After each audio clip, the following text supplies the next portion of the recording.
Ah, l'ordre des pronoms en français. Si ça a déjà été un vrai casse-tête, alors on est au bon endroit pour démêler tout ça. C'est un point de grammaire qui a l'air super complexe, c'est vrai, mais en fait, avec la bonne méthode, ça devient presque un jeu. Allez, on va suivre le guide étape par étape pour enfin maîtriser ce fameux puzzle. Allez, on commence tout de suite avec un cas pratique qui pose souvent problème. Entre ces deux phrases, laquelle est la bonne? Si la réponse n'est pas évidente tout de suite, eh bien pas de souci. C'est justement le genre de situation qu'on va clarifier ensemble aujourd'hui. Et attention, il faut être clair là-dessus, ce n'est pas juste un défi pour ceux qui apprennent le français. Non, non, les sources le confirment, même les francophones natifs peuvent s'emmêler les pinceaux avec ça. Alors, vraiment pas de panique, l'objectif ce n'est pas la perfection, mais c'est de comprendre la mécanique, le système qui se cache derrière tout ça. Alors, passons maintenant à la solution, parce que oui, il y en a une.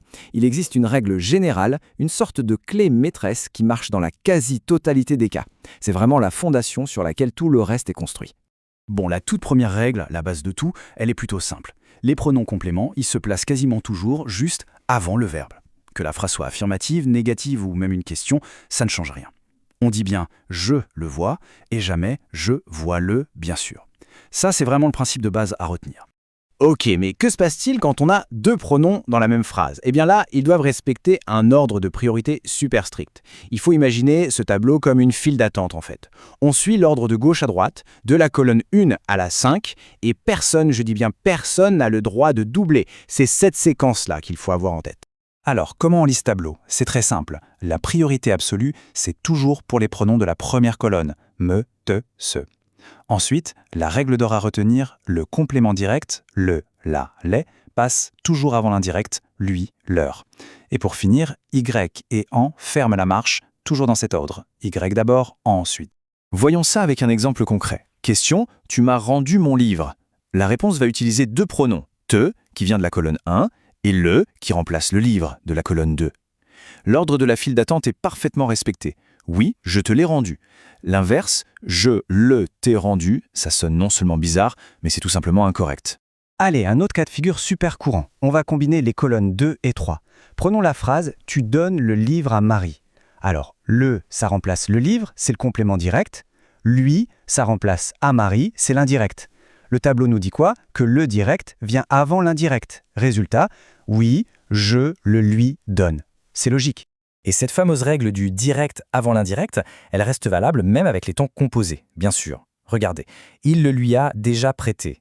Les pronoms le et lui se placent juste avant l'auxiliaire, avant le a. Mais leur ordre entre eux, lui, ne bouge pas d'un poil. Bon, maintenant que la règle générale est bien en place, il est temps de parler de l'exception. Oui, la grande exception, la seule, la vraie, celle qui vient tout chambouler, l'impératif affirmatif, c'est-à-dire quand on donne un ordre. Regardez bien cette comparaison parce que c'est vraiment frappant. Dans une phrase normale, on dirait « il me le donne ». Facile. Mais si on transforme ça en ordre, attention, tout bascule. Les pronoms passent après le verbe et leur ordre s'inverse. Ça donne « donne-le-moi ». C'est le monde à l'envers, littéralement. La règle est donc complètement inversée. Le verbe passe en premier, il est suivi des pronoms et, attention, petit détail, ils sont reliés par des traits d'union. L'ordre des pronoms aussi est différent. On met d'abord le complément direct, la chose, puis l'indirect, la personne.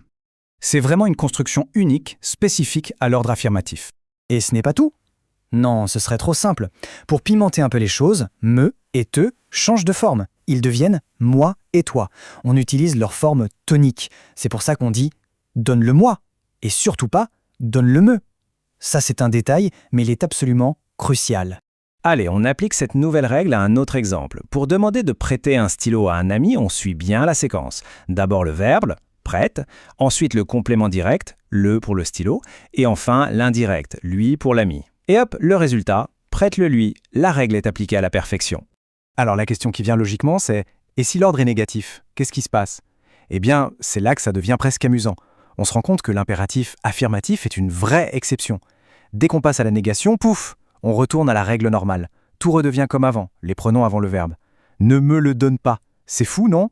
Bon, on a vu pas mal de choses, c'est le moment de résumer tout ça, de créer une petite méthode, une sorte de checklist simple et efficace, pour ne plus jamais hésiter. Voici le processus en 3 étapes. Face à une phrase avec 2 pronoms, la seule question à se poser est la suivante. Est-ce que c'est un ordre positif? Si la réponse est oui, alors c'est la règle de l'exception qui s'applique. verbe, puis les pronoms dans l'ordre inversé. Si la réponse est non, alors c'est simple, on applique la règle standard pour tout le reste, les pronoms avant le verbe. C'est vraiment la clé. Et il y a un conseil très sage, tiré des sources que j'aime beaucoup. C'est de ne pas forcément chercher une logique profonde derrière tout ça. Il faut voir ça comme une pure mécanique de la langue. C'est mécanique, pas logique. Une fois qu'on a mémorisé la séquence, eh bien, on l'applique. C'est tout. Alors, on se souvient de la toute première question au début. Donne-m'en ou donne-en-moi. Avec tout ce qu'on vient de voir, la réponse est maintenant évidente. C'est donne-m'en. Pourquoi? C'est un ordre affirmatif, donc le verbe est en premier. Il devrait être suivi de moi. Mais comme en commence par une voyelle, moi devient même apostrophe. Et en, lui, garde sa place tout à la fin. La boucle est bouclée.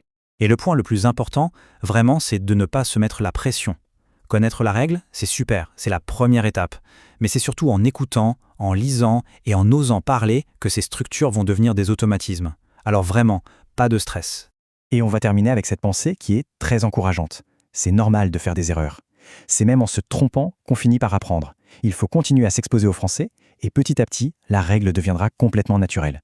Cet ordre des pronoms finira par sonner juste sans même y penser. Merci d'avoir suivi cette analyse et à très bientôt pour décortiquer un nouveau sujet.